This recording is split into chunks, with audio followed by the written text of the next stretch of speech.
হাতটা যখন আমি ছুঁয়েছি, আমার মন চাচ্ছিল না ভাইয়া যে আমি হাতটা ছেড়ে দিই। আমি যখন হাতটা ছেড়ে দিচ্ছিলাম, তখন হিরো আমাকে এই কথাটাও বলছে মুচকি হেসে যে ভালো থেকো। এই জিনিসটা না, আমি এটা নিয়েই বাকিটা জীবন কাটিয়ে দিব এবং আমার জন্মটা সার্থক আমি মনে করি।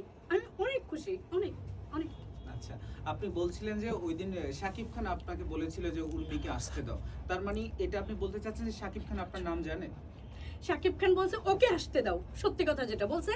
যখন পিছনে একটা অন্যরকম একটা গ্যাঞ্জাম সৃষ্টি হয়েছে মোট কথা, এমনকি শাকিব হিরোর যে বডিগার্ড, ঠিক আছে, ওনারাও হিরোকে খুব সেভ করে আমি দেখলাম। তার মধ্যে একজন বডিগার্ড হাত দিয়ে জাস্ট আমাকে একটু ঠেকা দিছে।